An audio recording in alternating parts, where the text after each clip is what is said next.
Pak, kita masuk surga nih karena apa sih? Karena ibadah kita, karena amalan kita. Terus karena apa? Karena rahmatnya Allah. Nabi yang ngomong kok. Aku dimasukkan ke dalam surganya Allah bukan karena amal ibadahku, tapi melainkan rahmahnya Allah diberikan kepadaku sehingga aku dipantasi untuk masuk ke dalam surganya Allah. Nah kita ini bagaimana? Sholat khusyuk kagak, baca Quran kadang-kadang, lebih banyak enggaknya daripada kadang-kadangnya. Baca Quran kalau datang bulan Ramadan, itu juga minggu pertama, minggu kedua dagang, minggu ketiga makin ribet lagi, minggu keempat beli baju lebaran. Habis baca Quran ini cuma 1 minggu, 1 juz juga belum nyampe. Coba kita bisa kebayang, Al-Quran itu yang nyelamatin kita kelak di padang mahsyar. Umur kita manfaat itu karena Al-Quran. Apa kata Nabi SAW? Jika pembacaan Al-Quran kalian khatam jauh lebih besar daripada umur kalian, maka sisa yang kita baca, seandainya kita umur 37 tahun, kita baca Qurannya 40 kali khatam, 3 tahun itu yang akan melebarkan daripada Siratal Mustaqim. Sirat itu akan melebar. Kenapa? Karena tiga kali khatam yang telah kita lakukan. 1 kali khatam banyak. Nah ini yang harus dijalani. Selain daripada nih kadang sholat kita nih hati-hati. Kalau kita sholat cuman wajibnya doang nggak bakal diterima. Nggak kan? Tapi alhamdulillah dalam sholat wajib kita ada sunnahnya.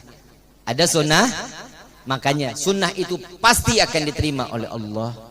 Coba kita kebayang, setiap hari kita ngejalanin sunnah nggak? Minum tiap hari, minum. Bisa nggak dijalanin kalau ikutin sunnah? Minum bismillahirrahmanirrahim 1 teguk alhamdulillah, bismillahirrahmanirrahim 1 teguk alhamdulillah, bismillahirrahmanirrahim 1 teguk alhamdulillah. Itu sunnah Nabi Muhammad SAW. 3 kali membaca bismillah, 3 kali membaca alhamdulillah, 3 kali tegukan. Apa kata Nabi? Barang siapa yang meminum seperti apa yang aku lakukan, maka air ini akan menjaga dari ujung rambut sampai ujung kaki, untuk ke arah kemaksiatan dijaga oleh Allah. Allahumma shalli ala Muhammad. Coba bisa kebayang kita cuman ngejalanin yang sunnahnya doang. Saya satu lagi, tiap hari kita makan. Tiap hari makan. Pakai tangan, pakai sendok, apa pakai sekop? Pakai tangan ya. Saat kita makan pakai tangan, sebelumnya kita cuci tangan. Betul? Itu sunnah. Saat kita makan, bismillahirrahmanirrahim, Allahumma inni a'udzubika minal khubuthi wal khaba'is. Kamar mandi dong. Saat kita makan, Allahumma barik lana fima razaqtana wa qina, pahala Allah berikan. Makan kita. Dikunyah 33 kali. Sunnah atau enggak? Sunnah. Selesai makan, tangannya dikecup. Ya, itu cuci tangannya di piring. Ibu habis makan nih, bapak habis makan, cuci tangannya di piring. Piringnya dibersihin. Makanya kalau cuci tangan itu, kalau lagi di piring itu pakai air matang. Air jangan air mentah. Cucinya di piring, dibersihin piringnya, diminum airnya. Itu sunnah. Tuh, jijik kan? Padahal itulah yang diajarkan baginda Rasul SAW. Itu yang nggak pernah kita lakukan. Kenapa? Ngerasa jijik. Padahal itulah yang dimana Nabi SAW, jika ada racun di dalam makanan tersebut, air tersebut yang akan menetralkan racun tersebut dan tidak fungsi buat diri kita. Itu Nabi Muhammad SAW. Dah. Terusin nggak nih? Tiap hari kita masuk kamar mandi nggak? Masuk kamar mandi. Masuk kamar mandi pakai kaki. Jangan pernah dua-duanya. Loncat namanya, nggeledak paeh. Ya, masuk dengan kaki. Sebelum masuk baca doa, Allahumma inni a'udzubika minal khubuthi. Masuk pakai kaki kiri, pahalanya udah 2. Benar. Saat masuk kamar mandi pakai sendal. Ya, pakai pahala nggak tuh? Pahala lagi, ada sunnahnya. Mandi itu pakai sendal, Bu. Pak, jangan pernah lepas dari sendal. Kenapa? Saat kita bangun tidur, masuk ke kamar mandi itu keramiknya itu dingin. Saat dingin masuk ke pori-pori kaki, itu yang akan menyebabkan stroke, darah tinggi. Nabi ini dokter, profesor. Kita nih ulama, yang dikata ulama, kita cuma sekedar menyampaikan. Selebihnya terserah. Masukin kaki ke sendal, selesai itu mandi. Ya, saat sebelum mandi itu kan kita pipis dulu, buang air besar dulu kan begitu. Jongkok. Benar? Sunnah. Buang air besar, jongkok. Jangan pernah celentang, jangan pernah tengkurap, susah. Jongkok. Pahala nggak tuh? Selesai. Istinja pakai tangan kiri. Ya, kita bilasnya dengan tangan pahala lagi. Selesai. Mandi wajib beda, mandi biasa beda. Mandi wajib yang pertama, nih kita ngajarin dulu mandi wajibnya. Ambil gayung, basuh dulu sebelah kanan 3 kali, sebelah kiri 3 kali. Ini Selesai itu dari mulai kepala pelan-pelan ditaruh. Ya, 3 kali. Selesai itu ambil wudhu. Ya, ambil wudhu, habis itu baru kita mandi. Itu sunnahnya sholat yang namanya mandi wajib.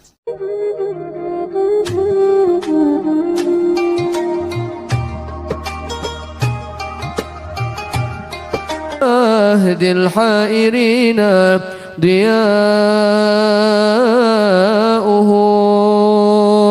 walhamdulillahi rabbil alamin.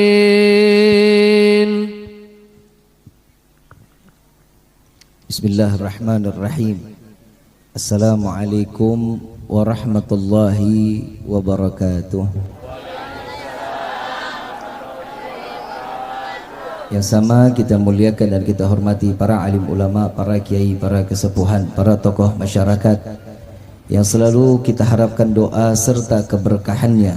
Ya, insyaallah mudah-mudahan Allah panjangkan umur, sehat wal afiyah, diberkahkan kehidupannya fid dini wa dunya wal akhirah, dan insyaallah mudah-mudahan kehadiran beliau di tempat ini penyebab turunnya rahmah, taufik dan hidayah dari Allah Subhanahu wa taala. Amin ya rabbal alamin.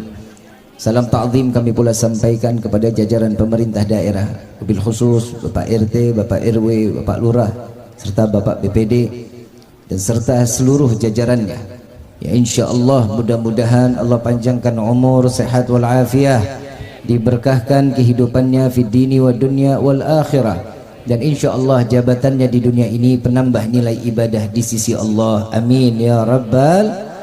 Wabil khusus akhinal mahbub, saudara kami Al-Ustaz Mustafa mata'anallah bituli hayati syarif, semoga Allah panjangkan umur beliau, sehat wal afiyah, diberkahkan kehidupannya fid dini wad dunya wal akhirah. Amin ya rabbal alamin. Wabil khusus hadirin wal hadirat, mu'minin mu'minat, hamdan li rabbin hassana bi Muhammadin wa anqadhana min dhulmati jahli wad dayajiri ila nuril islamin wa ilmin wa hikmatin wa imanin wa yumnin wa khairil awamiri. Alhamdulillah ala ni'matil islam wal iman wa kafa bihamin ni'mah.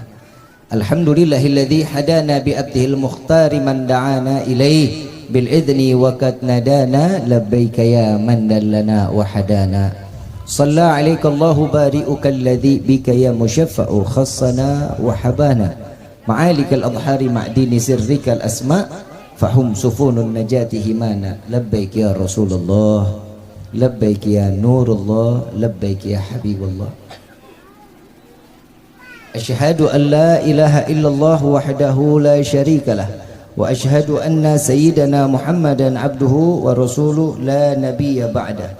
Allahumma fasalli wa sallim wa karrim mu'azzim ala sayyidina wa habibina wa syafi'ina wa qurrata a'yunina wa nuril qulubina wa maulana Muhammad sallallahu alaihi wasallam wa ala alihi wa ashabihi wa adwaji wa dhurriyyati wa ahli baiti ila yaumiddin. Ibadallah, usikum wa nafsi bitaqwallah faqad fadzal muttaqun.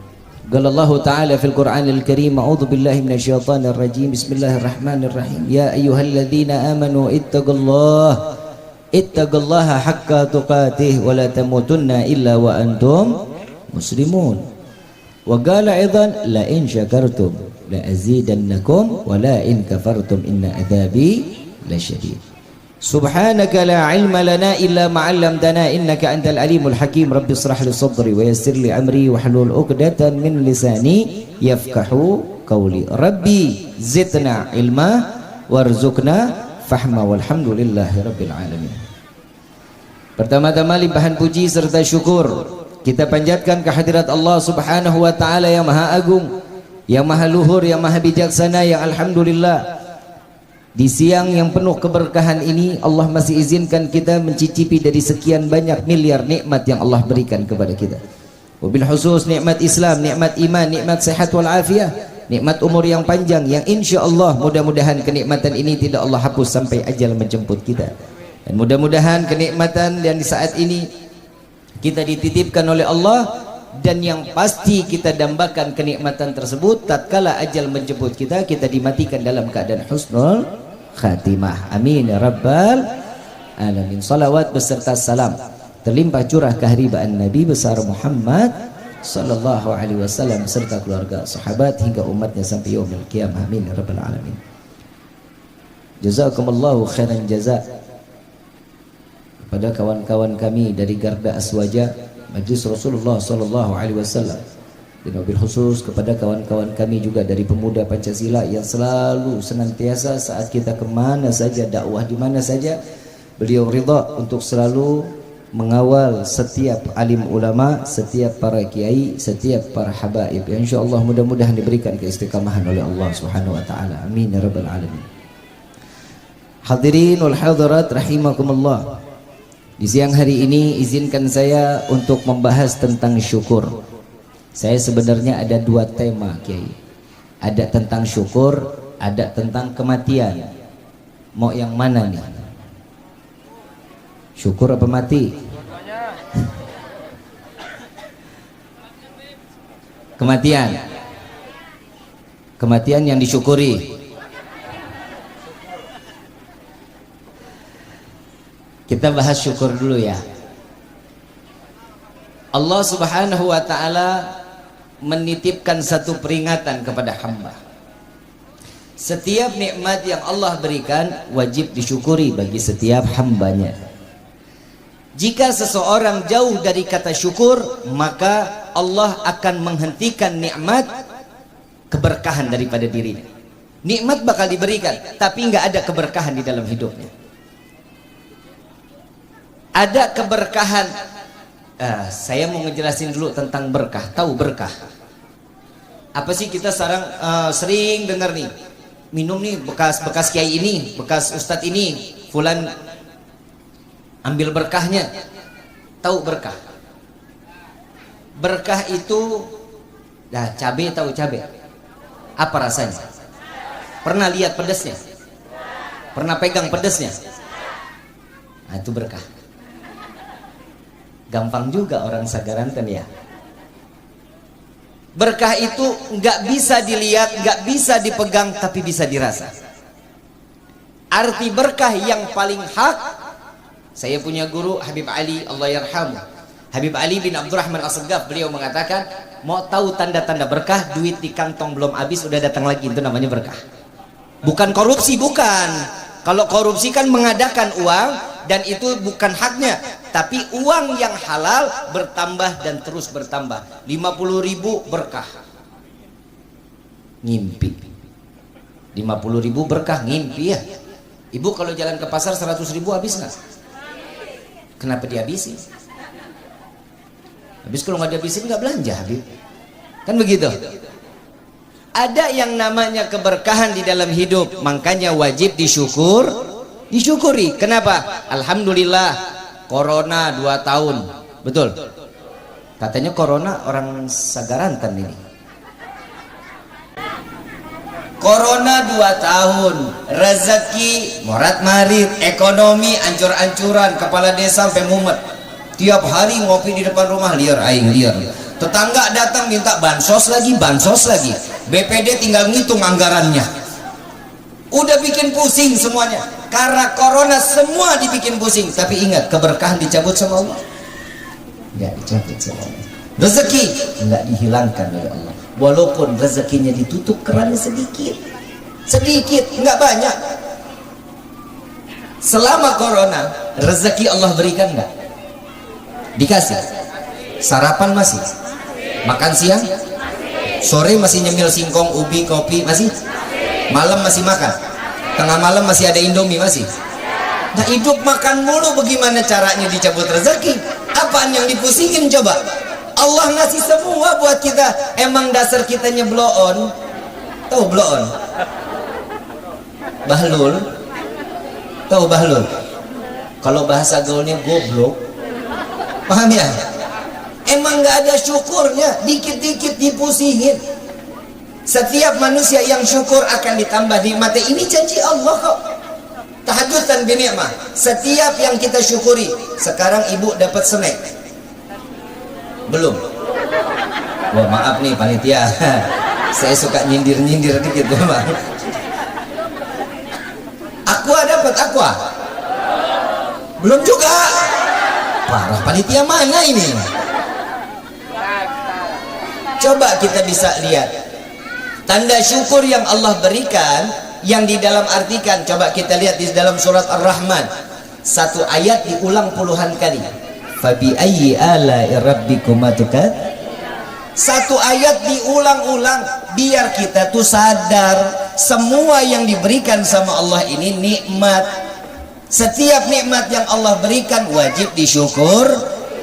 Kesyukuran itu apa yang ada di diri kita tidak akan pernah merasa puas, tidak akan pernah merasa bersyukur tatkala iman dan takwa tidak ada di dalam hati kita.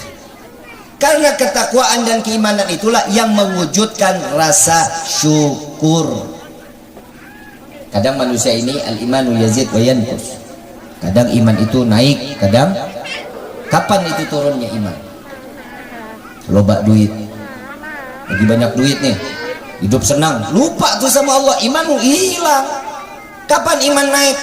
Lagi susah, suami minta kawin lagi, kontrakan udah mau habis, motor mau ditarik leasing, hidup lagi masalah, iman naik, sujud sama Allah, minta kepada Allah, yakin kepada Allah, begitu senang lagi, hilang lagi tuh Allah.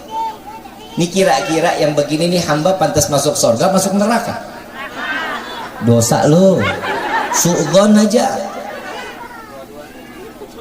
Dua-duanya repot juga, kiri surga. Ayyuhal hadhurun jamaah rahimakumullah. Nabi SAW dari Siti Aisyah radhiyallahu anha wa radhaha, pernah ada satu riwayat yang dikatakan telah datang Nabi di satu malam, giliran datangnya ke rumahku, kata Siti Aisyah. Rasulullah punya istri 4, ya. Saat Rasulullah punya istri 4, satu malam tersebut giliran datangnya ke rumah Siti Aisyah. Siti Aisyah ini perempuan cantik, wanita yang cantik, sampai dipanggil Humairah, yang pipinya kemerah-merahan. Sampai di mana saat Nabi masuk ke dalam rumahnya, duduk bersama Siti Aisyah, Rasulullah bertanya kepada Siti Aisyah, "Ya Aisyah, adakah boleh aku gunakan malam ini untuk beribadah kepada Allah?" Apa jawaban seorang istri yang salehah? "Wahai Rasulullah, aku wanita yang paling beruntung. Dari barat sampai ke timur, orang berbondong-bondong ingin berdekatan denganmu. Tapi di malam ini engkau ada di dalam rumahku. Engkau bersamaku di dalam satu kamar. Engkau tidur bersamaku di atas satu kasur yang bersama. Engkau satu selimut dengan kulitku, dan kulitmu bersentuhan dengan kulitku, ya Rasulullah." Coba bisa kebayang gak tuh nikmatnya Siti Aisyah berdekatan dengan baginda Rasul sallallahu alaihi wasallam. Kalau ibu duduk tidur samping suami, senang gak? Hahaha. Kalau saya tanya bapak, pasti bapak gak senang. Kenapa pak? Bau minyak angin lip.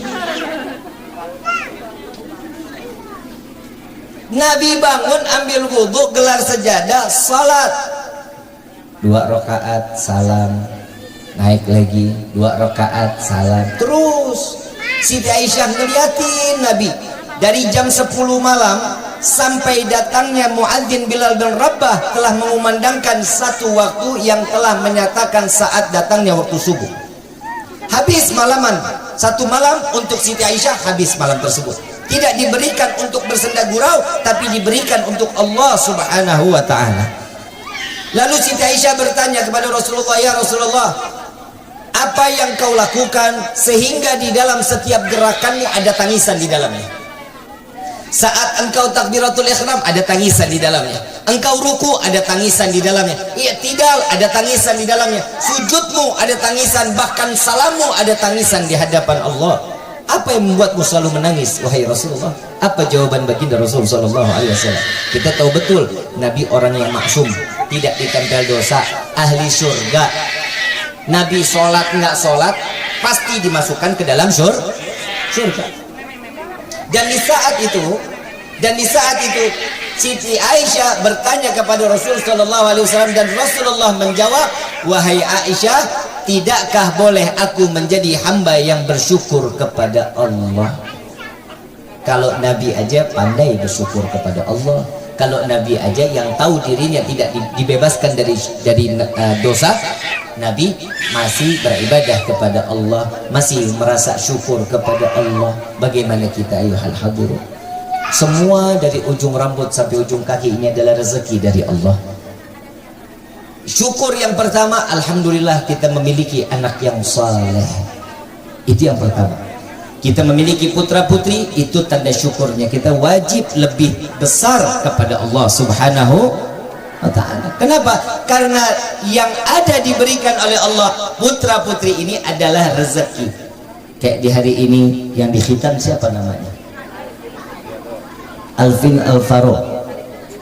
Wah, keren juga namanya.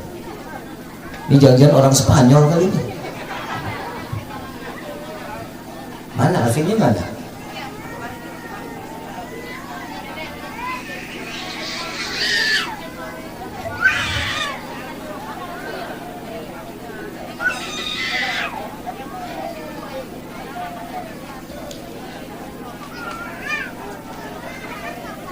Terusin gak nih?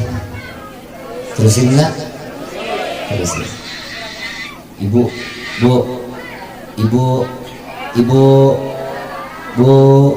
anaknya dibawa masuk dulu biar tenang. Kesian dia teriak-teriakan gitu. Dia yang teriak, yang sakit tenggorokan rasanya. Ayuhal hadirun jamaah rahimakumullah. Rezeki yang diberikan oleh Allah berupa tanda syukur yang wajib kita laksanakan. Rezeki pertama, anak. Apa fungsinya anak? Anak yang akan bisa membawa kita masuk ke dalam surganya Allah, bisa membawa kita masuk ke dalam neraka jahanam. Ingat, tergantung bagaimana pendidikan orang tua. Kalau orang tua tersebut sudah mendidik dengan keagamaan sampai dia taat ibadah kepada Allah, maka selamat orang tuanya. Duduk sini. Itu bangku. Nah, itu bangku, duduk sini. Di bawah aja. Saat rezeki anak kita diberikan oleh Allah, wajib syukur. Kenapa? Banyak orang yang di luar sana telah menikah berapa puluh tahun, berapa tahun belum memiliki keturunan. Tapi Allah memberikan kita keturunan secara kontan langsung. Itu rezeki dari Allah. Didik yang baik. Ingat, kita ini pernah membuat gila orang tua kita. Anak itu bisa hormat kepada kita, anak itu bisa sayang kepada kita, bisa perhatian kepada kita, tergantung bagaimana kita terhadap orang tua kita. Ibu pernah ingat nggak waktu ibu pernah bikin gila orang tua? Bapak pernah ingat, Pak? Dulu ingat nggak? Saya nggak habis pikir nih, Pak, sampai detik ini saya nggak habis pikir. Bu, saya mau tanya, anak habis dimandiin kenapa dikotorin? Pakai bedak sampai kemong banget biar wangi. Ibu mau pakai dikit tuh bedak memang wangi. Gila nggak? Anak sampai dibedakin sampai cemong kayak buah kesemok. Betul? Itu gila yang pertama. Udah dibersihin dikotorin. Betul? Itu gila pertama. Yang gila kedua, kita pernah bikin gila orang tua kita. Saat kita mau makan, orang tua kita tuh ngejar-ngejar kita. Ingat, Kalau enggak, ibu nyediain, bapak nyediain sepeda. Ini nak main sepeda yuk sambil makan yuk. Sore jalan, isinya telur ceplok, betul, sama kecap. Kadang ada yang pakai sop, pakai bakso, kan gitu kan. Yang penting nih anak mau makan, nggak apa-apa jalan-jalan. Kalau anak-anak sekarang kan bukan itu yang disediain. Bukain handphone, nontonin YouTube. Betul. YouTube-nya habis, itu makanannya habis, YouTube-nya berhenti nggak? Bakal terus. Habis itu kalau nggak dikasih YouTube, makannya jalan-jalan. Iya, namanya juga anak-anak, ya wajar. Coba kalau bapak makan siang disuruh begitu, Pak ayo Pak makan, nggak, kejar aku dulu, kejar aku, kan nggak lucu. Gak ada orang tua yang begitu. Namanya anak-anak, Bu. Jangankan nasi sama telur ibu suapin saat lagi nonton YouTube, ibu ambil selop, ibu jajelin di mulutnya, digigit sama dia. Kenapa dia nggak melihat apa yang disuapin? Yang penting dia fokus di dalam tontonannya. Kenapa? Sudah tidak lagi ada nasihat dari orang tuanya. Kalau dulu kan kita masih diajarin, walaupun orang tua kita PA, keluarin mau sepeda, ayo nak naik nak sepeda nak. Begitu naik sepeda, ayo nak nih isi bensin dulu nak, isi bensin. Kan PA, ini anak apa mesin 2 tak? Belum lagi yang begitu. Ini nasi disuruh isi bensin. Yang ketiganya lagi, kadang ada manusia ini, kadang nih ibu nih, ini suka lucu nih. Nah, di sini nak nih pesawatnya mau masuk gua dulu, masuk gua. Ada yang begitu ada? Pesawat masuk gua, bunyinya ngeng ngeng ngeng ngeng ngeng. Sejak kapan pesawat bunyinya ngeng ngeng ngeng? Gila nggak tuh? Gila. Ada lagi yang lebih gila. Mau dengar? Saat ibu mandiin anak, bapak pernah lihat ibu mandiin anak? Pernah lihat? Dia taruh di bak. Benar? Anak umur 3 bulan, 4 bulan ketemu air itu kan ciplak-ciplak dia. Senang aja, giginya belum ada. Makanya kalau ngelihat aki-aki kalau nggak punya gigi, sedep dilihatnya. Lucu. Dia ciplak-ciplak, dia senang-senang, lemparin bebek-bebekan. Benar, ada nyanyiannya tuh, Bu. Bebek mandi di pakai sabun. Coba, PA nggak? Anak sendiri dikata bebek. Lagi juga sejak kapan bebek mandi pakai sabun? Gila nggak? Itu gila yang keempat orang tua kita berikan. Pernah diberikan kegilaan dari orang tua kita buat kita. Yang kelima, ini lebih parah. Saat ibu setelah mandiin, bapak ambilin baju, ibu jajarin perlak, taruh anak di atas perlak, di minyak telonin, betul, dibedakin, betul. Ini anak sambil goyang-goyang, tangannya joget-joget, kakinya goyang-goyang. Ada nyanyiannya lagi tuh. Tapi saya nggak tahu nih albumnya album siapa, saya nggak tahu.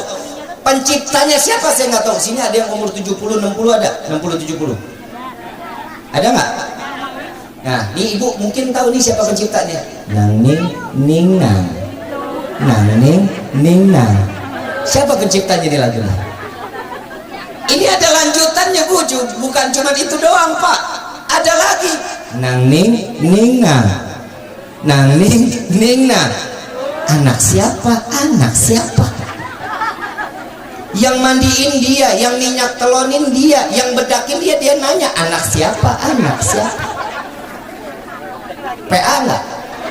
Pernah ngerasain PA? Coba kita bisa nggak kebayang. Kita pernah bikin gila orang tua kita, tapi kita saat ini di akhir zaman, anak yang nggak ada pernah mau berbuat gila untuk orang tua.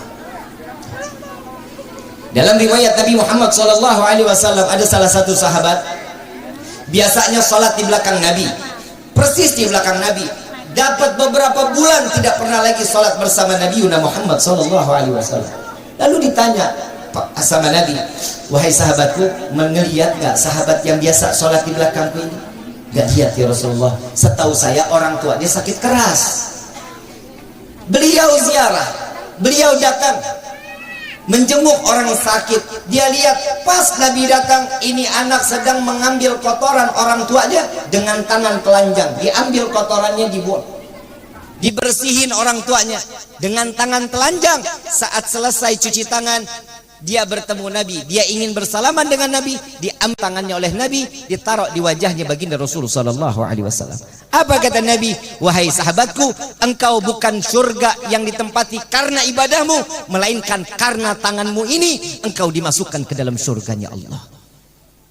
Tangan yang pernah memberikan kebaikan kepada orang tua, dialah tangan yang akan menyeret kita masuk ke dalam syurganya Allah.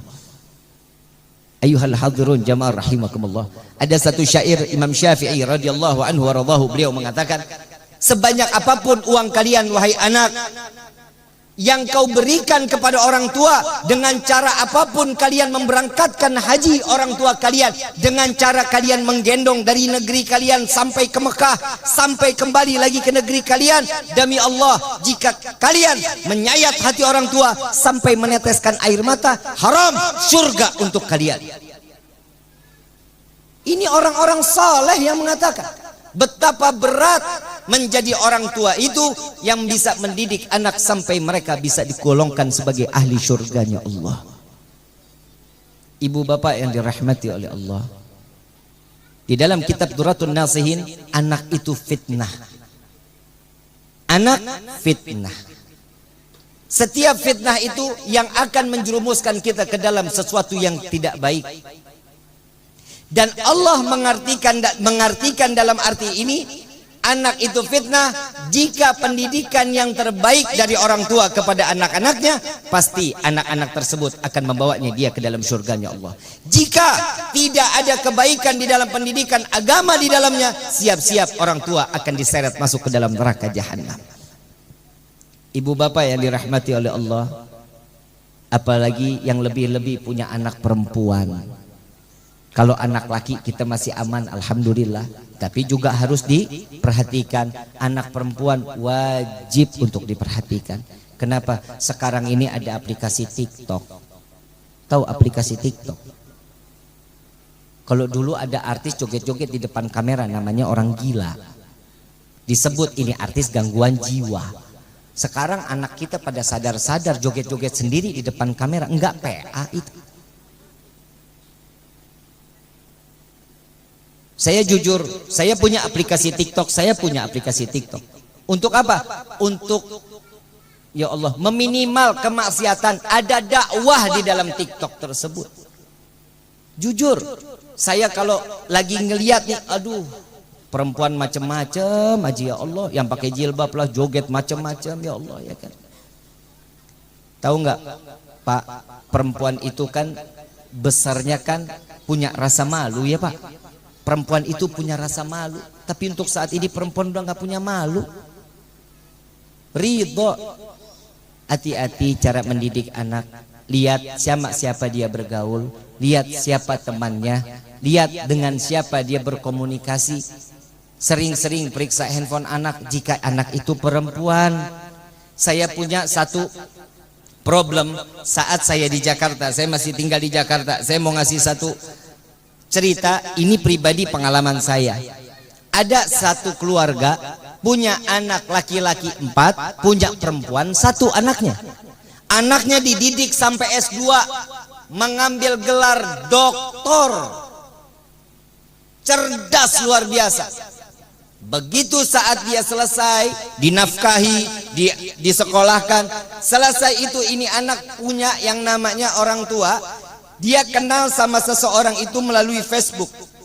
Aplikasi di Facebook, dia kenalan di Facebook.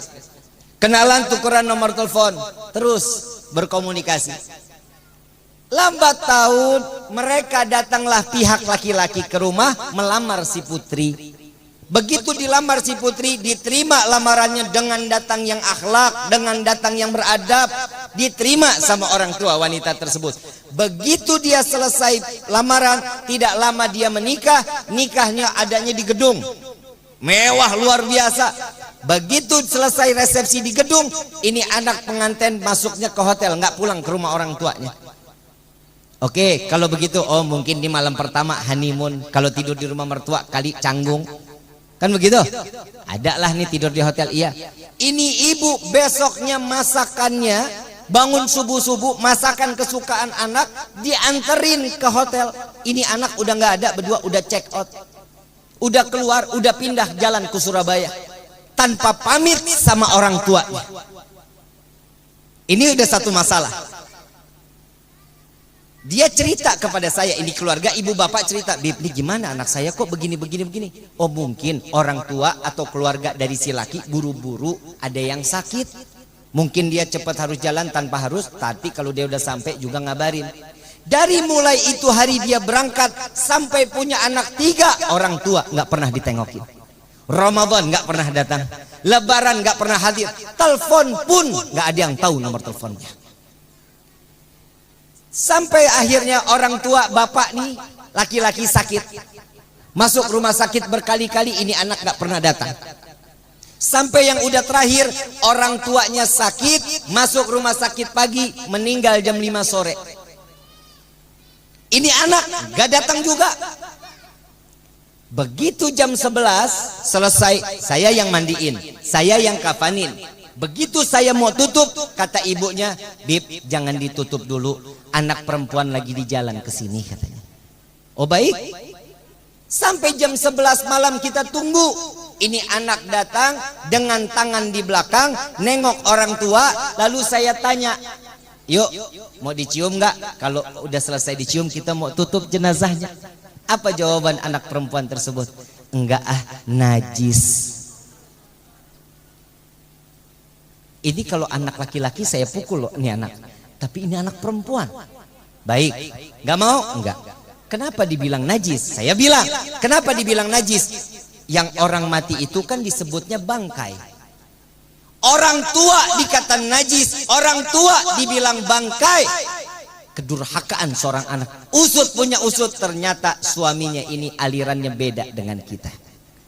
Seseorang yang bersentuhan bukan dengan aliran dia, maka sama seperti dia tersentuh dengan najisnya anjing, najis mukhaladhah, najis berat, membasuh dengan tanah 7 kali, dengan air 7 kali. Hati-hati ibu, cari jodoh buat anak, hati-hati ya.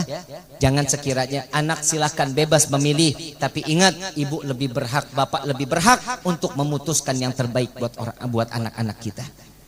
Ingat, anak ini fitnah. Ya bu ya, ya pak ya. Ini setiap apa yang diberikan oleh Allah wajib disyukuri. Jaga baik-baik, arahkan dia ke dalam agama. Kenapa? Karena agama itulah yang dapat menenangkan orang tua. Coba ibu, ini anak jalan ke kota, ke Kuningan kota. Ya, cuman nongkrong sama teman-temannya. Ibu pasti bapak khawatir. Coba kalau ini anak jalan ke Jalsatul Itsnain, ke majlis Rasulullah setiap Senin malam Selasa. Kira-kira kalau ini anak jalan ke majlis, ibu khawatir apa enggak? Bapak khawatir apa enggak? Enggak khawatir. Kenapa datangnya ke majlis? Dan alhamdulillah dari Ciwaru nyumbang jamaah sangat luar biasa untuk Jalsatul Itsnain. Banyak yang hadir setiap Senin malam Selasa. Mudah-mudahan jamaah dari Sagaranten bisa ngelangkahin kaki, bisa masuk ke daerah Ciawi Ciputat, insya Allah bisa duduk bersama-sama dengan Al-Habib Gures bin Qasim bin Ahmad Baharun. Amin ya rabbal alamin. Ayuhal hadirun jamaah rahimakumullah. Kenapa iman dan takwa ini yang dapat mewujudkan syukur? Ingat, umur yang udah kita terima dari Allah ini adalah bukti nikmat yang Allah berikan kepada kita. Corona kemarin berapa banyak orang yang meninggal dunia, orang yang disangka dengan penyakit tersebut, padahal kan umur ya. Umur udah sampai di situ. Kematian itu kullu nafsin dha'iqatul, setiap yang bernyawa pasti akan mati, payah. Betul.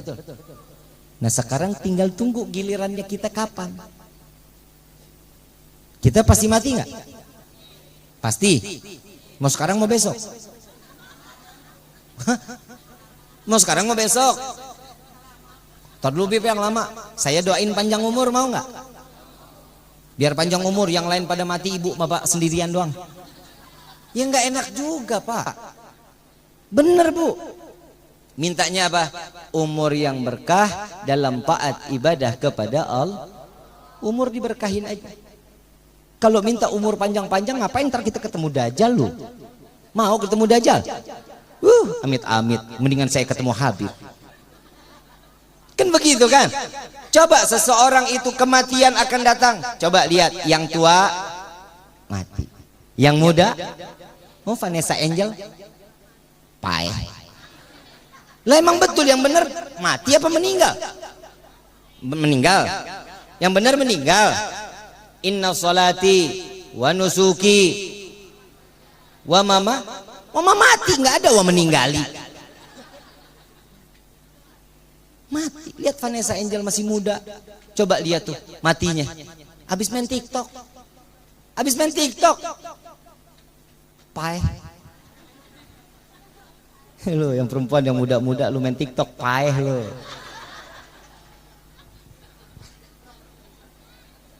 Yang di dalam kandungan bisa mati nggak? Yang baru lahir bisa. Kematian itu sudah dipastikan oleh Allah, ditetapkan oleh Allah. Ah, sekarang gimana nih cara kita ngadepin kematian? Nah itu nih fungsinya kita hidup di dunia ini untuk mengarahkan diri kita menuju kematian. Ini sekarang nih kita lagi nyari bekal. Ibu kalau mau study tour, bapak kalau mau jalan-jalan, kan bapak beli. Ini bekalnya apa nih? Yang pertama rokok dulu siapin. Betul nggak? Cemilan, benar? Ada makanan berat, ntar dah kalau berhenti. Kan begitu? Orang kalau mau tur kan disiapin semuanya. Sama nih sekarang kita lagi tur nih di dunia. Lagi nyiapin nih bekal-bekal buat apa? Yang hasilnya kelak di yaumil qiyamah, di akhirat itulah yang kekal.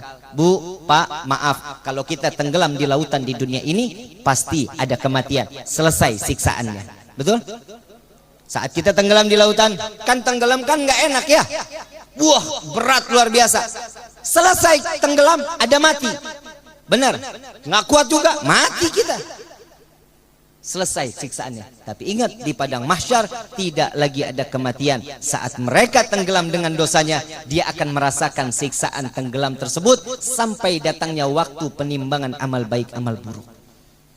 Kita tenggelam dengan dosa kita, nggak akan lagi ada kematian, melainkan menunggu masa di mana perubahan tersebut akan datang. Nah, persiapan kita kematian ini bagaimana?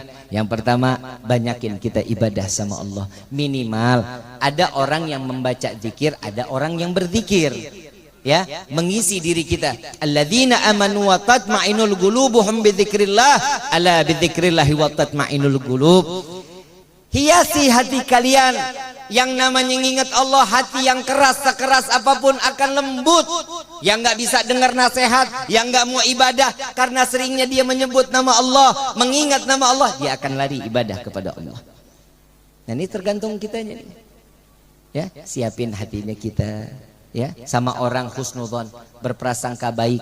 Bukan berarti berprasangka baik, ini saya udah diajarin sama Habib harus berprasangka baik. Ada laki-laki atau ada tamu jam 2 malam, muka ditutup, begitu buka ngapain? Rampok. Oh iya silahkan, silahkan. Itu bukannya husnudzon, namanya PA.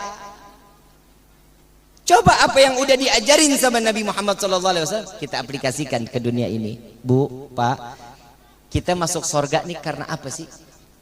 Karena ibadah kita, karena amalan kita. Terus karena apa? Karena rahmatnya Allah. Nabi yang ngomong kok.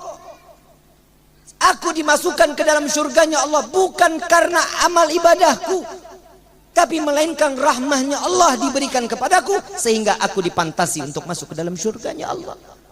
Nah kita ini bagaimana? Sholat khusyuk kagak, baca Quran kadang-kadang, lebih banyak enggaknya daripada kadang-kadangnya.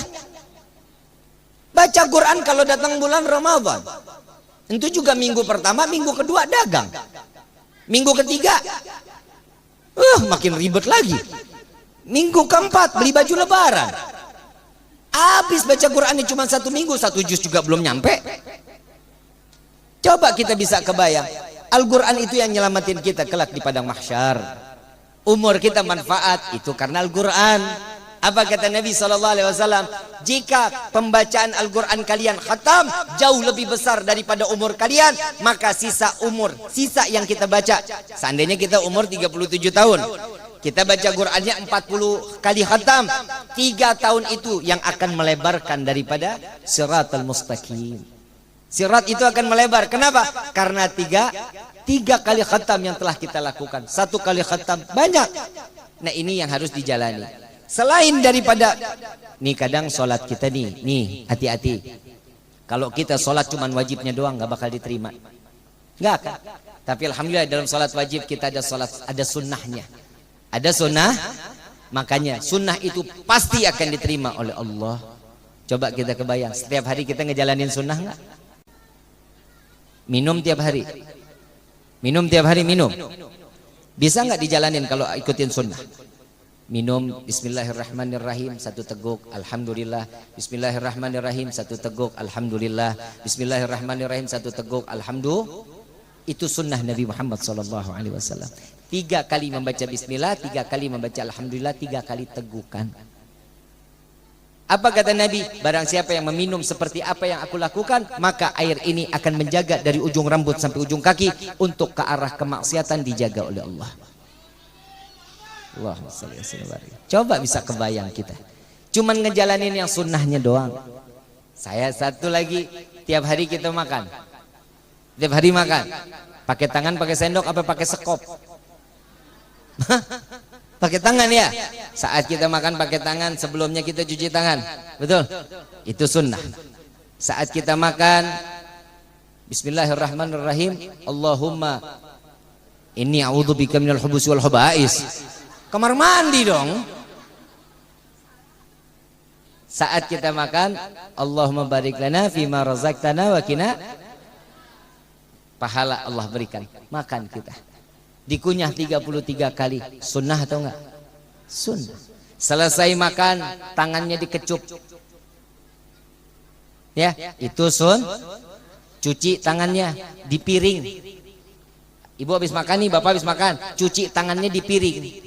Piringnya dibersihin. Makanya kalau cuci tangan itu, kalau lagi di piring itu pakai air matang. Air jangan air mentah. Cucinya di piring, dibersihin piringnya, diminum airnya. Itu sunnah. Tuh, jijik kan? Padahal itulah yang diajarkan baginda Rasul sallallahu alaihi wasallam. Itu yang nggak pernah kita lakukan. Kenapa? Ngerasa jijik. Padahal itulah yang dimana Nabi SAW, jika ada racun di dalam makanan tersebut, air tersebut yang akan menetralkan racun tersebut dan tidak fungsi buat diri kita. Itu Nabi Muhammad SAW. Dah. Terusin gak nih? Tiap hari kita masuk kamar mandi nggak? Masuk kamar mandi. Masuk kamar mandi pakai kaki. Jangan pernah dua-duanya. Loncat namanya, nganggeledak paeh. Ya, masuk dengan kaki. Sebelum masuk baca doa, Allahumma inni a'udzubika minal khubuthi.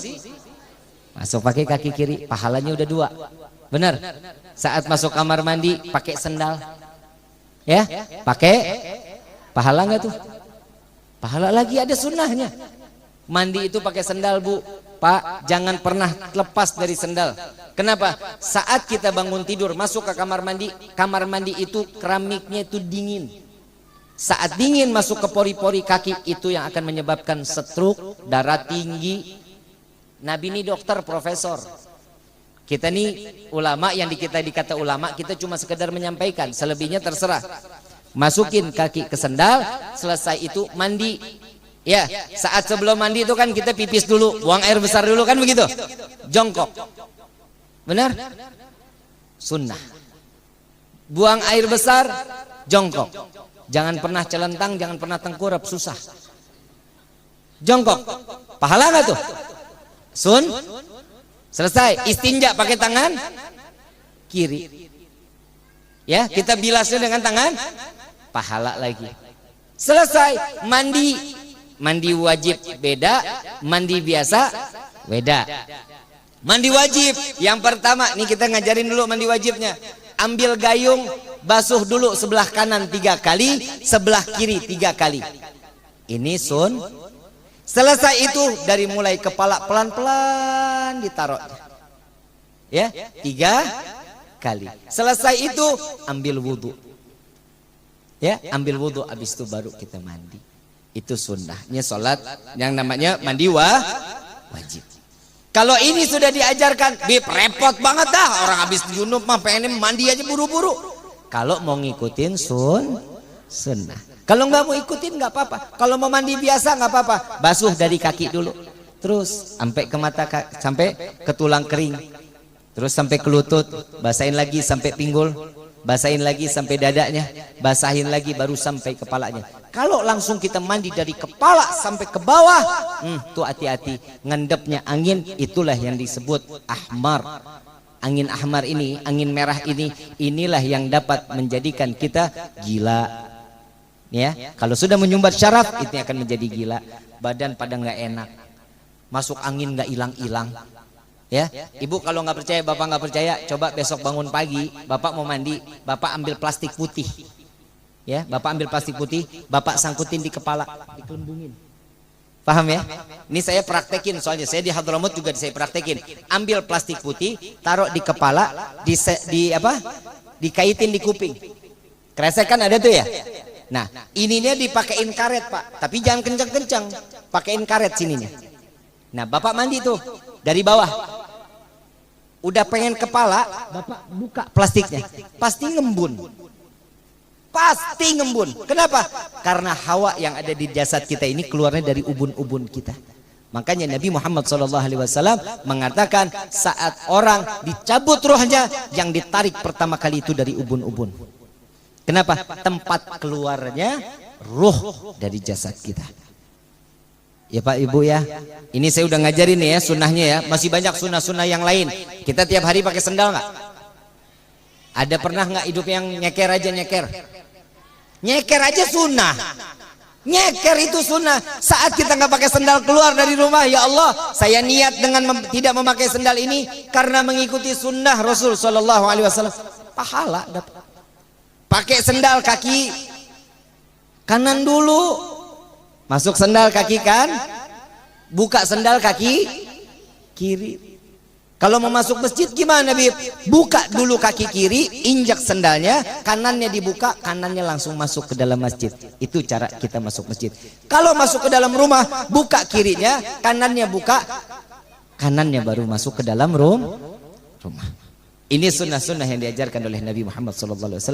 Jika ini kita istiqamahkan, insya Allah Allah berikan keberkahan di dalam umur kita, Allah berikan keberkahan di dalam hidup kita, dan Allah mencatat kita sebagai hamba yang bersyukur kepada Allah.